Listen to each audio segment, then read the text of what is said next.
Kelly Hogan. Hey, Emily Penton. Yeah, but I mean, you are the mother of carnivore. You are the queen. You are the empress. Like, I bow. And I'm also, not only do I bow, but I say, that's my girl.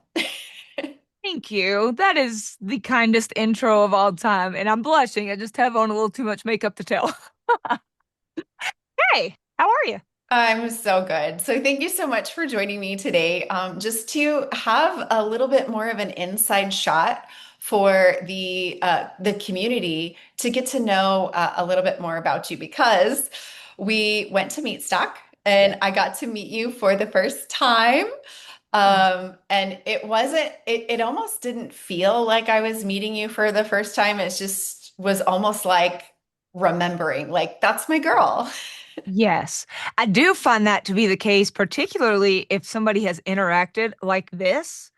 And I saw one time, I know this isn't really what we're talking about, but I did see this study where if people have interacted on, say, a Zoom call or any platform, FaceTime, where they have gotten to read each other's faces, see how they laugh and response and smile, that the brain chemistry when they actually meet is very different than when two people have not interacted. For example, what we call fangirling is like this feeling of when you have sat and watched somebody a long time. So, Bill Pullman, that was like my guy when I was a little younger. I love Bill Pullman. I He's still, love it. he looks a lot like my husband as well. I like him. He So, if kind I of does. does, if I were to meet Bill Pullman, my brain would have a very different reaction, not just because, he's Bill Pullman, but because I've never interacted with him. So that celebrity syndrome. So I can get excited and be like, oh, it's Emily. And I definitely felt that repeatedly at Meatstock, meeting people that I have watched was like a fangirl thing. And then I met group members that I have interacted with for years. I had never seen them or touched them. It's totally different. It's like you meet a friend. It is you meet a friend. It's not like you meet a friend. It is that. And I just think it's so fun in my mind to feel the difference.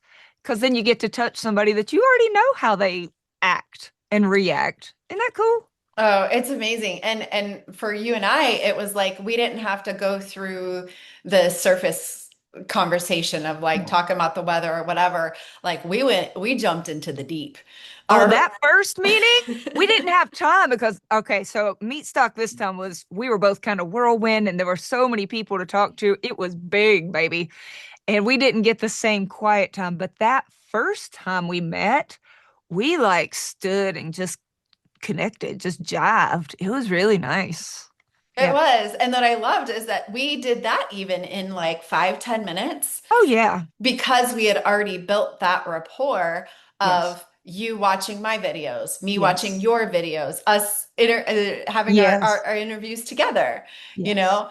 And I love that connection, but it was a different experience to go from 30 people 30, 40 people Yeah. in 2024 to this year. I think it was 300 plus. I believe it. I do. Everywhere I walked was just like, oh my gosh, it's so and so. Either somebody I knew from interacting with or somebody I've watched and was like, oh my gosh, there's Sean Baker. There's this doctor and that doctor. It was so cool. Yeah, it's big, but it didn't feel overwhelming like staring out into a massive crowd. It's just, you're just walking around and seeing people you recognize. And I love that. Absolutely. I did too. I really loved it. And we even kind of had a little bit of a paparazzi moment because you were, doing pictures and everything, and then they called you on stage. And so I had to kind of like be your bouncer. Oh, I was like blocking people. I'm like, she's got to get on stage. I'm sorry, you'll have to say hi to her later. you were amazing. So, yeah, I love meeting people and asking, oh, tell me your story. And then let's get a picture together. And people come up and say, oh, can we get a selfie? Yes, that is my favorite part of probably every meetup. Not always the pictures. Oh, well, it's fun, right? Who doesn't want to do the whole, geez, it's fun. What I But like is seeing them post it later. That's it's my fun. favorite because they're just like, I got to see Audra, I got to see Emily, I got to see Bella. I love that too. Although tagged photos can be a little scary. You've seen memes of like what I look like in my pictures versus tagged photos. You're like, oh boy.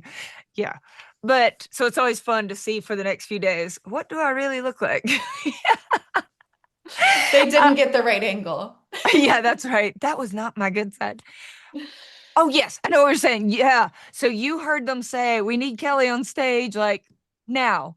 And there were people standing there like, hold on just a minute. And I was like, that's so nice. I'll have to come right back. But I'm not very good at doing that. So And I Emily was was the like, bad guy. let's go. Chop, chop. Here's your water. You need the bathroom? Yes. Okay. To the stage. Thank you, Emily. That was fantastic. I did. It was so funny because we flipped roles because you were Mama Bear to me in Yes. 2024 when I was literally chasing bears. I was Oh, I was videotaping these baby bears that were crying, and yes. you went into mama mode and you were like, Yes. Emily, Emily, get over here. And I was like, yeah. We have to go now. Well, we had seen Mama Bear. I was on a walk with somebody, I think it was Serena, just before that. I knew that Mama Bear was that way. And I knew you were looking at baby bears this way. At least I assumed that was Mama. She she was wearing a dress, so I assumed that was. And I was like, oh no, this is a bad spot for us to be. We gotta go now. They were And I cute. was just so curious. I was just like videotaping it and I'm like, oh my gosh. And then I literally hear you like, Mama Bear me. And I was like, and I stopped immediately. I was like, yes, ma'am. Yeah, I still have three fairly young kids, so that comes very naturally right now. That's true. So then this year we switched roles and Yes. I went into Mama Bear and I was like, I'm sorry you've been standing in line, but you're gonna have to wait until after she speaks. She's got to go to the bathroom. I went and got you water, brought water to you in the bathroom.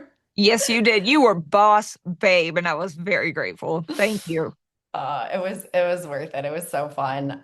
And then so what I mean, what you were fine with speaking to 300 people, or was it a little bit more intimidating versus being on YouTube? Yeah, so on YouTube, you're going to end up showing it to more than 300, right? But at the same time, when I'm doing it, I'm just by myself.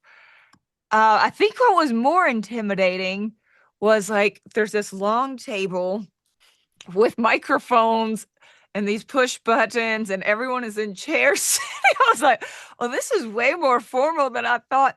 And I didn't have a clue what I was going to be taught. It was a Q&A. So, I mean, it could be anything. It ended up being very informal. But when I first went up there, I felt like, as president of the United States, it just felt like it was going to be intense. But it was great. Afterwards, I felt a little silly for. Everybody was very nice. What did I think they were going to ask, right? Everyone knows. So you eat meat, so do we. Great. There were no like super hardball questions, but there were some really thought-provoking questions. Like one lady asked about the mental and spiritual aspect of diet and health and how we felt like that had played a part. And I had to sit and like, hold on, give me a second. Yeah. So like good questions, but nobody was going to be mean. Yeah, no like hecklers like Speaker of the House or whatever, like where they have the media like trying to rip her apart, you know? So no, it was none of that. But it did have that like Congress feeling, like when you push the button for the mic, Yeah. like I would like to address Congress now. Yes, it did. Yeah, it did. Awesome. So this was not your first meetup. Meatstock was my of 2024 was my first meetup. Oh. And 2025 was my second. So Oh, wow. I've never done any other meetups. Okay. I don't know what it is. I've been asked and I just say thank you, no. I just Okay. don't do them. Yeah. Um, so I want to know, because I know that you've been to multiple. Yeah. Why do you do this? You are Kelly freaking Hogan. You're there. You don't need to, drum up more business. You don't No. need to drum up more following. Like, I know the answer to this, but I want to hear in your words. Yeah. Why do you do this? Why do you don't get paid? Nope, Like, I don't. why In do fact, you I do this? refuse. There are events that do pay the speakers, but I, a long time ago, said I will not get paid for promoting any product. I mean, unless it's like my own stickers or something that, but other people's stuff. So I use discount codes, but I always give the code to a friend. I'll have them sign up and then I'll use their discount code so they get paid. Like that's just not my thing. I have no Mhm. issue with people getting paid for discount codes, but I said I won't get paid to speak and I don't want to get paid for product promotions. If people want to come and join what I'm doing here, that'll be because it's a service I'm providing.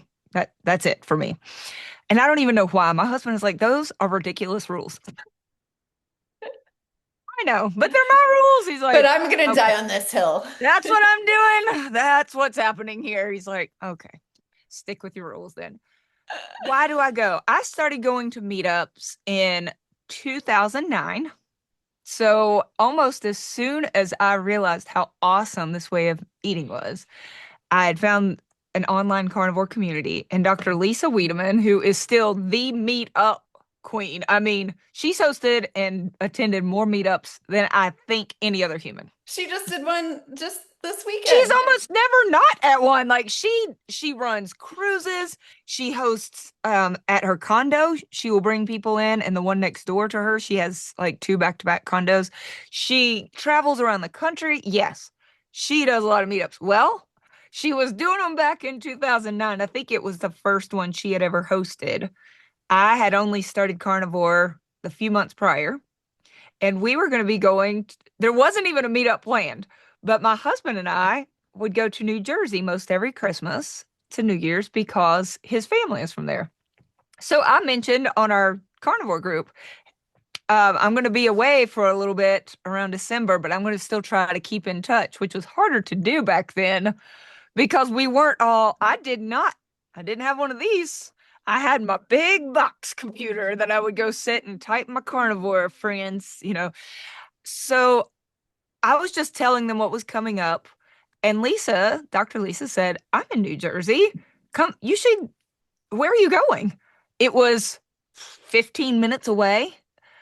And she's like, oh my gosh, we have to plan a big meaty meal. I think there were 25 people there at her house. Charles Washington was there. I know. You were Um, spoiled rotten. That was your first meetup was First meetup. In my first Dr. few Lisa and Charles Washington. Yes, massive amounts of meat. There were so many people there that I had been writing back and forth for those few months. I could not believe I was finally getting to hug all of these folks. It was awesome. And I knew after that first experience, oh, this is awesome because a couple of reasons. One, I don't know a lot of carnivores' day-to-day life, although I do have a neighbor up the street now, and my butcher and my chiropractor. Like it started, there are some people now around me. But in general, just to go sit down to a meal where everybody gets it, they know why you do what you do, even if they do something a little different. Like they understand this is about healing, this is about health, and they're on similar paths. But the other reason, oh, I thought of two reasons. Okay. One is also I love being around people who know what it's like to really feel bad. To be, not that I want anybody to have suffered, but usually at these events, people have. They've been through it. They've tried a lot of stuff to get where they are now. And the sense of gratitude when you're in a group like that, gratitude that we just aren't suffering like we used to be suffering. So even though it may not be complete rainbows and butterflies, it's like, wow, it's a really different vibe versus, if I go to say a book club with a bunch of people, you'll hear, it can be a lot of complaints or a lot of this is people where they're really happy to have found something that works. And then the third reason, if I don't think of another one, I think this is it, You're is because fine. my soul needs it. I need to know that the work that's being done, the videos being made, the editing, the classes, the handbook, all of this stuff, I need to meet real people who say that it matters, because otherwise it can be really easy to lose a little passion. I mean, I already feel good. I could just giddy up off into the sunset. I got what I need. But really, I want to stay excited forever about Mm, talking about it. And I can read about that online, but it hits very different when you are being hugged by somebody who says it made a difference and I feel better. Yeah. That's absolutely. also It's the meat's really good. That's the fourth reason. The meat is always uh good. Okay. I'm it done. is, man, at the speaker's cabin, we feasted. Yeah. That Yeah. was so good. So good. Good. But yeah, I think that's really important to point out because the audience thinks that we are medicine to them, but they, in hearing their stories, is medicine to us. Yes, it really matters. Yes, it does. I do kick off most every meeting, especially the first meeting of every month that I host. Is I'll just ask people, "Hey, I'm going to give you everything I can this month. Could you first, a few people volunteered, tell me, I don't mean what I've done for you. What is carnivore eating this way? What has that done for you? Because fuel me up, and then I will pour into you for the whole month." But like, we need that too. We need to hear that what we're talking about makes a difference. Mm-hmm. Because it's so funny how the mind forgets and gets distracted with the grind Yes. and needs that fuel. So I do want to shift a little bit Yeah. because there might be somebody who has been under a rock and doesn't know who you are. Well, I kind of hope there are some people. So let's talk about it. Like So if why I some started this. well, yeah, your story, Yeah. because it is very common for me and many people in the carnivore community. But there is always that one viewer that's like, Kelly Right. who? Kelly Hogan, was she married to Hulk? Like, who is she? I don't get it. It's funny, Kelly, who our good friend Karen Miles. Yeah. Like a lot of people who know me know Karen. She was on a call probably 5 years ago when somebody just referred to me as Kelly. It was in another group, but they were like, well, Kelly does something, something. And she typed in the chat box just to be funny, Kelly who? And because she just assumed that they would know. And she said all of these people were literally taking their time in the chat box to explain Kelly lives in North Carolina or Kelly does carnivore. And she was like, oh my gosh, It was a joke, y'all. it was a joke. Okay. So, Kelly who? Um, well, I am now 46. Me too. Oh, 1979?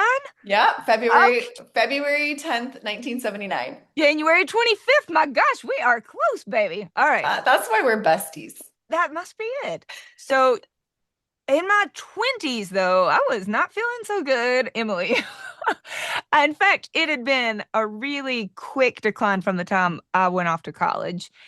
And even though my food at home before I went to college was okay, not really. I was eating a lot of hot pockets and toaster strudels for breakfast, hot pockets for dinner. That was mostly it. Maybe it just all caught up to me. And then also, when I went to college, they gave us a food card, and mine was all you can eat food. It was called a cat card. We were the catamounts. And my cat card was part of my scholarship. It was free. Eat all you want. They had the Chick-fil-A, they had multiple buffets. I mean, anything I wanted. Well, I was a nerd. All I did was study. I think I probably attended one party my entire time, and it was like study hall. I'm not kidding. I did not party in college, but I'll tell you what I did do. I worked hard and ate a lot. I think I was stress eating. I was getting almost no sleep. And I would take my books and go sit, and one swipe, and you can have everything at the buffet. All right. There was no time limit. Yeah. So that's what I did for 4 years. And even though I was fairly heavy from the time I was a kid, it really got a lot worse in college. And by the time I graduated college, one of my main issues that I didn't talk about for years because I didn't even think about it. You say we sometimes forget things that get better. This was probably what was going to actually kill me. It wasn't the boils, which were awful and painful. I haven't gotten to that yet. But I was borderline, not diagnosed, but I think borderline narcoleptic. I had to take caffeine pills to drive. So I lived 2.5 hours from my parents' house. I still do because we now live next to the college. But to make that drive now, I do it frequently now. Not a problem. I mean, we sing, the kids and I sing, and I don't have to I don't even drink caffeine. None. I had to like dope myself up, and there were times when I would wake up, once I woke up in the median, the grass, Mm. I would have to pull over and take naps to get to their house. I was so sleepy. I had a good friend who would always joke, I fell asleep at an amusement park. I would fall asleep. I was just so tired all the time. I was in college. I should have been like energetic. So that's probably what would have gotten me, driving and falling asleep. But then I started getting boils and I put on 50 pounds. That's a rough approximation, but I think about 50 pounds in college. And then I got married pretty soon after college, put on a lot more weight. And then I was 260, a little more than 260 pounds. That's And crazy. That's how much I was. That's I crazy. think I'm five so. eight though. You're taller. I'm 5'8.5". Gosh, we have a lot in common. What's your shoe size? 8.5. Oh, well, most of my weight's in my feet. I'm 12 wide. I have a huge foot. Holy Moses. I do. I have a really big foot and really big hands. Like, I remember my little grandma, she used to say she was so tiny in every way. And she said to me, well, honey, I know you're trying to lose weight, but you're never going to be little. And she didn't mean that hurtful. I was big in every way. And Wow. I was like, yeah, good. Okay. But gosh, this has been a very wandering story. So, yes, after I got married, things went great in the marriage and not so great for my health. I would get 260. 262 was the highest I saw. And then my doctor was like, well, you keep coming in for these boils, which that was awful. I had chronic acne. I couldn't stay awake. I don't even know if I ever told him that one, though.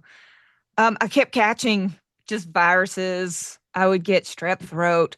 I didn't even have tonsils, and I kept getting strep throat. You have to be like a special case to do that. And he said, you're really inflamed, and it's from excess carbohydrate intake. And this was 2004.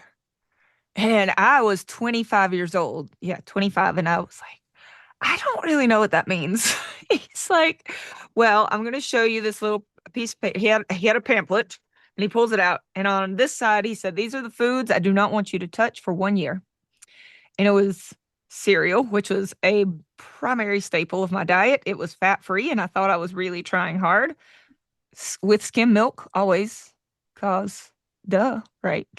Gotta have that low fat. That's right. Got to keep it cinched. It was not working.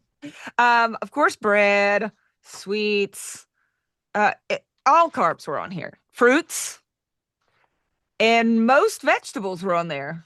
I was like, I'm not even trying to be funny, but what other foods are there? Because I truly didn't see anything on there that I wasn't eating all the time. So he turns it over and he had a ton of meat on the back and eggs and dairy. He also had diet soda on the back and leafy greens. He said, if you want to eat any other carbs, cucumbers or pickles would be fine. And green beans are very low carb.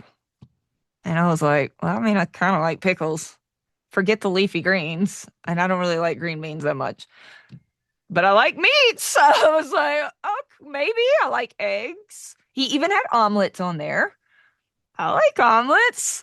I said, well, how much can I eat? Like, is there a calorie amount? And he said, I do not care. Wow. And in my head, I thought, I am going to be the size of a house if I do this. But it sounds tasty. And I kind of like the idea that if I prove him wrong, like, I'm going to do it. I'm going to do it. Either it works or I'm going to prove him wrong. But it sounds like a doable plan. So on the way home that day, I called my dad and I said, oh, Hey, oh, I told him what Dr. Dunlap had said. That was his doctor too. He loves him. And I said, he told me to cut out carbs. And I said, wait, I forgot to look. Are potatoes carbs? And he said, they are. I was like, man, well, that's not good. But I didn't. That was the last day I tasted a potato, cereal, skim milk for sure. I didn't miss that. Fruit, that was it. I Mm. just decided I'm going to do this and ate a lot of meat. And dang, if he wasn't right. That was also the very last boil I ever had. I came off of the acne meds. I stopped falling asleep all the time. Now so for 5 years, I stuck to that plan. If I wanted pickles, green beans, and leafy greens, I would even occasionally have a salad, but I mostly wanted the dressing and the meat and the eggs anyway. Like I was never really in it for lettuce. So I would just put a little bit of lettuce and all the good stuff on top. I did that for 5 years. And then in 2009, that's when I met like the real carnivores. And I told them I was still having cravings for sugar. And they said, how? Carnivores don't have cravings for sugar. They don't. I had never heard that before. I'd never met anybody else who ate this way. So I didn't even know I was aiming for no cravings from sugar. And they said, what else are you having other than meat? I said, well, diet soda. They were like, okay, well, that is not carnivore. Oh, well, my doctor said I could have it. So I started doing it their way. No sweet taste. The first 3 days were awful, and then it got much better. And yeah, now I'm not narcoleptic or 260 pounds. There was a time when I also was having severe inflammation of the sternum. There's cartilage there, and it was called costochondritis, is where you feel, I mean, you cannot move. You can't work through the pain. You just curl up in a ball and try to breathe until somebody will bring you a high dose of ibuprofen. So I was just popping 800 milligrams of ibuprofen. Okay. And now I don't take anything. It's so cool. Like really, when I look back, it's easy on a day-to-day basis to have like tiny tweaks of like, oh, is my muscle mass going up this week? Oh, how blessed am I that now I get to worry about muscle mass and body fat. How great that I get to look at a Bristol scale and determine what my poop is perfect or not. You know what I mean? Like we get so like I want to be optimized. And of course, because now I can. But I remember what it was like to just feel like I don't know if I can make this drive home alive. Yeah. Yeah. You went from like surviving to thriving. Yes. Yeah. Yeah. And so all of the work that you've done over the years, I know that your story is amazing. And that would have been cool if it was just this one-off. Mm, But you have the position to get to see this repeated in other people's lives. So yeah. what has that been like for you to see this in not only your clients, but even people that you've never even talked to, your Yeah. viewers, Yep. seeing their lives change? As soon as you and I finish here, I'm going to get on a call. I host a weekly meeting where anybody that wants to, they know it's for YouTube. So, if they're kind of like, I'd love to tell you my story, but not on YouTube, they can do that in the group. And I get to hear it every single meeting. I open up the first at least 15 minutes for you could share a question, you can share troubleshooting, but always there's at least one person who's like, oh my gosh, I got to tell you this. I just noticed this week kind of stuff that something better has happened. But right after this call, I've got people who are coming on and hold on, I had it screenshotted. There's a lady, and this is not even, so she just commented today to say, oh my Here, gosh. let me pull up because I've got it on my screen Oh, here. here we go. Well, Um, I'm just going to read this on the phone. oh, She okay. said, I shared my update in the meeting. Just some things I wanted to share that have changed for me in my first 80 days as a carnivore. I mean, 80 days. That's nothing. Her A1C has dropped dramatically. She told details in the meeting. This was just her summary. I saw it right before I came on this call. My autoimmune disorder pain is gone. No more cravings. I'm down 19 pounds, quote, and so on. she wants to come on and share it. And I mean, so that's what I'll get to spend part of the afternoon doing is I just open it up. I don't know if it'll be 12 people that show up or maybe just Angela. But yeah, I'm so glad it's not just a one person story. And none of these people, I post these YouTube videos at least one per month, usually twice per month, of just people sharing their story. They are not compensated whatsoever. They aren't there to promote anything. Like they have no reason to share this. And just yesterday's video that came out, there was a woman, oh my word. She had been diagnosed as bipolar for 30 years on 3 different medications. And she's been carnivore, I want to say 18 months. I mean, a long time, but not like a long time. It was less than 2 years. She's been to her doctor many times since. They have titrated down, down, down on her meds. She is off of it all. And she said that her doctor just recently said, I am taking it off of your diagnosis. The doctor said you no longer have a single symptom. And she came on and just smiled and then cried and said, first of all, praise the Lord. She's a wonderful Christian lady, but those stories, that's it. That's what it's all about. It It really. is. It's absolutely amazing. And I was able to find this Oh, that, people have access to you, like you said, in those meetings, and then also in these. And girl, like you're offering it at different times, I at do different 8 meetings. days. Yeah, 8 meetings a week. And so if they sign up for, say, Mondays at 10 a.m., then every Monday that month, we meet at Mondays, 10 a.m. And then there's daily interaction. They can ask questions around the clock. I have 4 assistant coaches as well, but I'm on the Facebook pages, so they can ask anytime. And then there's the handbook and some other things that they have, but all of that's for the full month. Yes.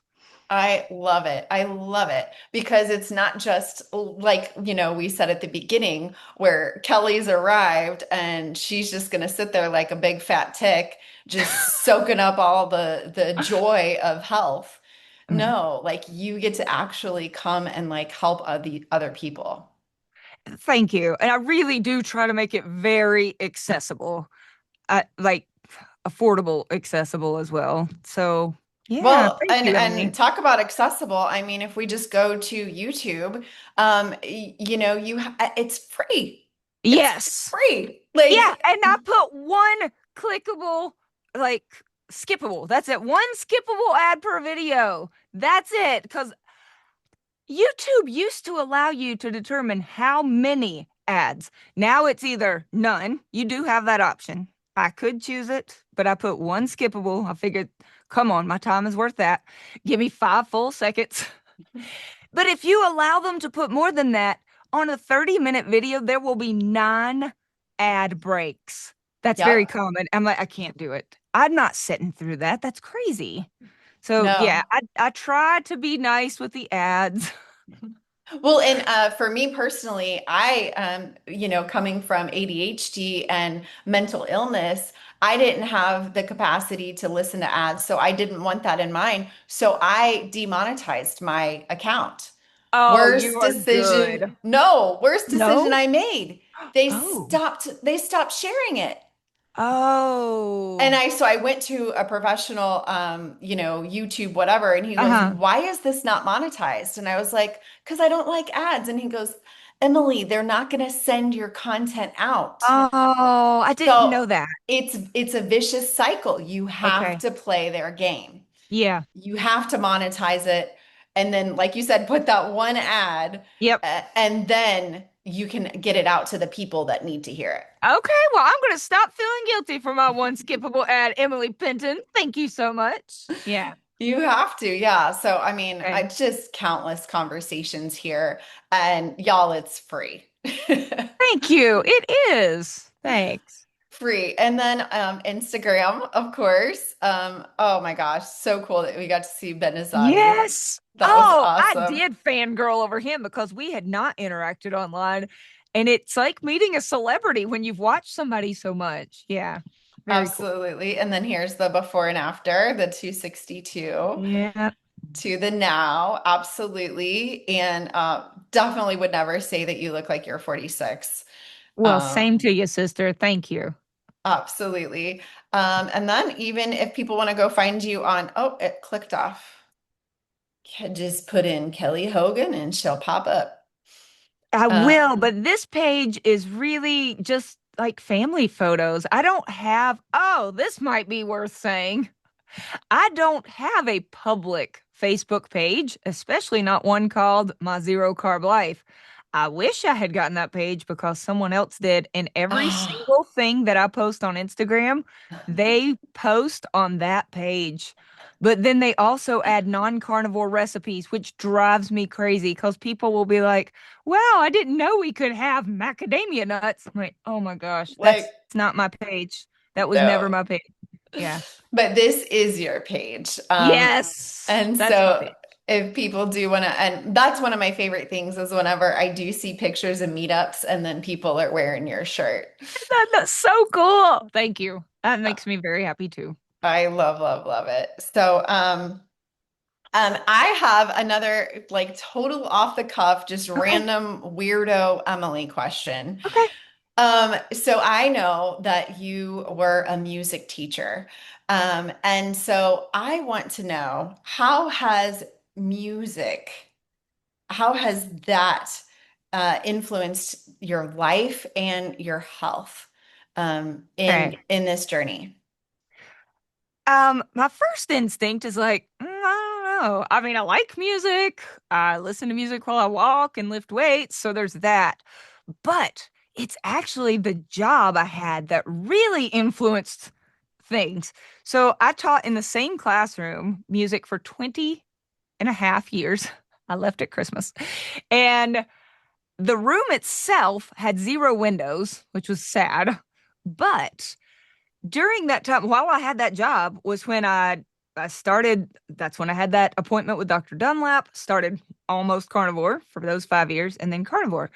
And one thing that I had to do every single day of school, 180 days a year, was at the break of dawn when we were outside at 7 a.m., which much of the year is around sunrise. I had to be out there opening car doors for about 20 minutes.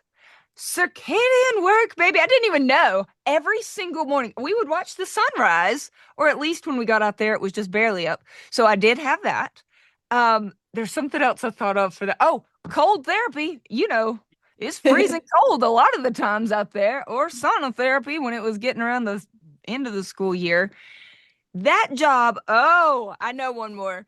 While I was there, I worked with a really tough population of kids, like really challenging students.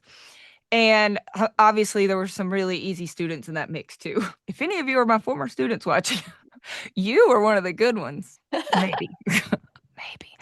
And while I was there to keep their attention, I decided, well, we had these big smart boards, which is basically a giant, it looks like a whiteboard on the wall. It looks a lot like what you have behind you, but it's a screen. It's touchable. And I thought, sometimes these students don't want to watch me talk, but if it's on a screen, think Sesame Street, like fun, they'll sit and watch that. I mean, that's just the nature of kids, I think. Screens, all right, I don't really want my own kids watching a lot of screens, but frankly, there were times where, like, if I have to give a talk about music vocabulary, let's make it fun. So I started creating these puppet shows. And it was me, and I would have two kids on the side with puppets for a long time. It was Julia and Thomas. Once they were 6 years old, they started being in my puppet shows. And I learned to video edit. So I would put like pop up text and I learned how to insert images. And this was back when I really didn't know anybody else. Like the other teachers, like, oh my, how do you do that? And I was like, I learned to make videos. So I started a little YouTube channel that was private. It was just for me to show my classmate or my students. And then that there was one day, it was January 2020, and I said to my husband, I said, I spend so much time making videos about music education But my real passion, as he knew for the last many years, is carnivore. He's like, why don't you make meat videos?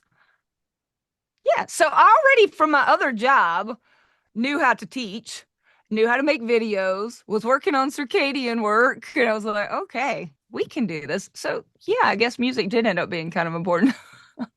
That's so incredible. And it's so interesting how we are preparing before we even know what we're preparing for. Yes. Yes, I had no idea. And one of the most common things that, like, a compliment that somebody would give me is not, wow, you're a world-renowned expert. It's, you're a good teacher. That's one of Hmm. the nicest compliments. I'm like, well, that's what I am. Like, that's my background, is if I can learn something, just being on to able to pass that to somebody.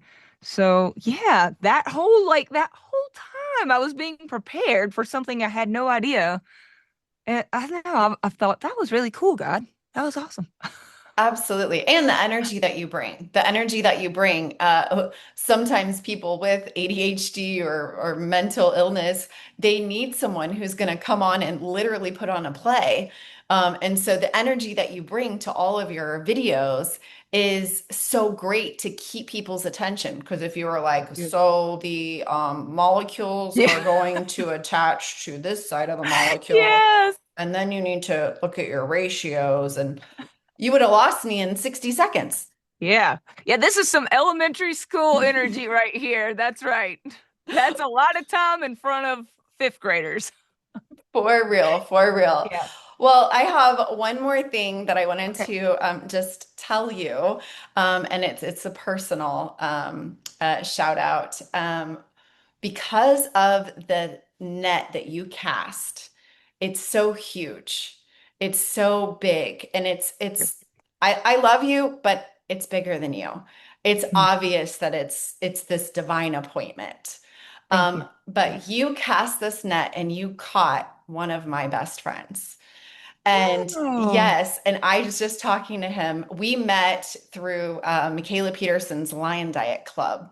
okay. And we were just on Zoom, and I was like, I gotta go. I'm gonna go interview Kelly Hogan. And he's like, can you tell her something for me? And I was like, yeah.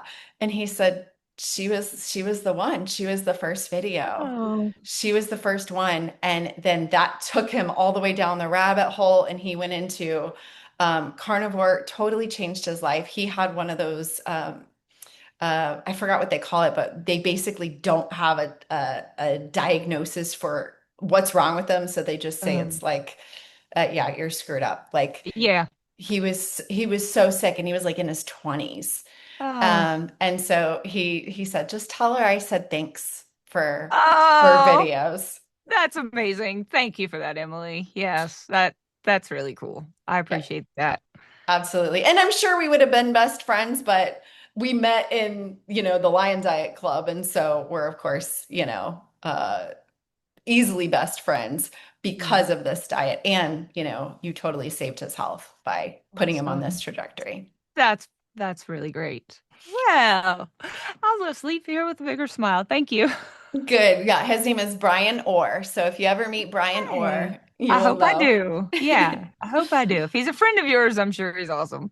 Oh, he's next level. Amazing. Cool.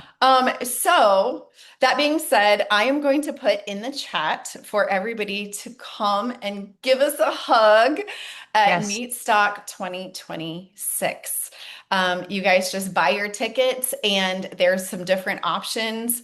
But Kelly, we talked about it going from 30 to 300 this next year. The room, I believe the room capacity is 1,500. Grow, baby, grow. Come on, y'all. Come hang out. I always hear such interesting, there's great speakers. And I we mentioned Ben Azadi. I loved his talk. And I did not get to be there when Dr. Boz shared, but I got to watch afterwards. That was so good. Yeah, I heard amazing speakers, got lots of pictures of people, and got to hang out with you and lots of other people I saw online. So I hope everybody will come. Yeah, absolutely. And Yeah. anything else you want to say before we cut this off? No, except that you're awesome. Thank you for having me. And I'm honored. I appreciate it. Not a problem. Thanks, Kelly. And the net you cast is huge, but I am so grateful for you. All Thank you. Thanks, Emily. All right, talk right, to you soon. Bye. bye. Come to Meatstock with us, guys. Yes.